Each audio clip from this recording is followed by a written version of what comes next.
ప్రియమైన సహోదరి సహోదరులకు ప్రభు పేరట వందనాలు శుభములు తెలియజేస్తున్నాను. మీరందరూ బాగున్నారా? మీ అందరి గురించి ప్రార్థన చేస్తూ వస్తున్నాము. మీలో ఎవరైనా కొత్తగా ఛానల్ చూస్తున్నట్లయితే దయచేసి సబ్స్క్రైబ్ చేసుకోండి. అదేవిధంగా ఇతరులకు కూడా తెలియచేయండి. ఈరోజు మనం దేవుని వాక్యంలో నుంచి నేను నా కృపను చూపక మానను 1 దినవృత్తాంతాల గ్రంథము 17వ అధ్యాయము 13వ వచనంలో రాయబడి ఉన్నది. రెఫరెన్స్ మనం చూసినట్లయితే దేవుడు వాగ్దానం చేస్తున్నాడు. ఆయన ప్రశస్తమైన వాగ్దానం మన పట్ల చేస్తున్నాడు. ఆయన శ్రేష్టమైన వాగ్దానం మన పట్ల చేస్తున్నాడు. కాబట్టి నేను నా కృపను చూపక మానను అని ప్రమాణం చేస్తున్నాడు. మనం ఈ లోకంలో ఉన్నంత వరకు ఆయన కృపను మాత్రము చూపక మానడు.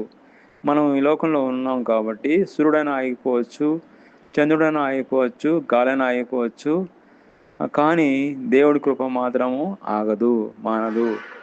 కాబట్టి దేవుని కృప నూతనమైనది, ప్రతిదినము నూతనమైనదే. తాజా కృప మనకు ప్రతిదినము నిన్నటి కృప కాదు, కానీ ఈరోజు కృప తాజా కృప నూతన కృపతో మనం నింపుతాడు. అది ఎప్పుడు దొరుకుతుందంటే మనకు దేవుని కృప ఉదయకాలనే మనకు దొరుకుతుంది. మనం ఉదాహరణ చూసినట్లయితే మన్నా ఎప్పుడు దొరికిందంటే ఉదయకాలనే దొరికింది. అదేవిధంగా మనకు దేవుని కృప ఉదయకాలనే మనం దేవుని పాదాలెట్టుపడు మనం అడిగితే దేవుడు మనకు కృపతో ఆయన నింపి ఆ దినమంతా కావాల్సిన కృపతో మనకు సహాయం చేస్తాడు. కాబట్టి కృప అనేది శాశ్వతమైనది. నేను నా కృపను చూపక మాననని 1 దినవృత్తాంతాల గ్రంథము 17వ అధ్యాయము 13వ వచనంలో రాయబడి ఉంది. దేవుని కృప ఎప్పటికీ మారదు. మనుషులు మనల్ని మర్చిపోవచ్చు, అదేవిధంగా పరిస్థితులు మారిపోవచ్చు, కానీ దేవుడు తన కృపను ఎన్నడను మారదు. కాబట్టి దేవుడి కృప ఎన్నడూ మారదు. దేవుడి కృప శాశ్వతమైనది.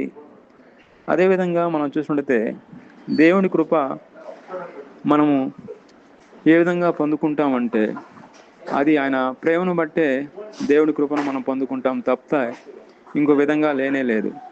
దేవుని కృప ఆయన ప్రేమను బట్టే మనం పొందుకుంటాము. ఆయన ప్రేమను బట్టే మనం కృపను సంపాదించుకోవచ్చు. కాబట్టి ప్రతిదినము ఆయన కృప కొరకు మనం వేడుకోవాలి. ప్రతిదినము ఆయన కృప లేనిదే మనం బ్రతకలేము.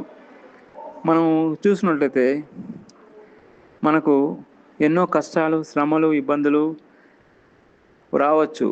అన్నీ కూడా దేవుని కృపను బట్టే మనం విడుదల పొంది జయకరమైన జీవితం కలిగి ఉంటాము.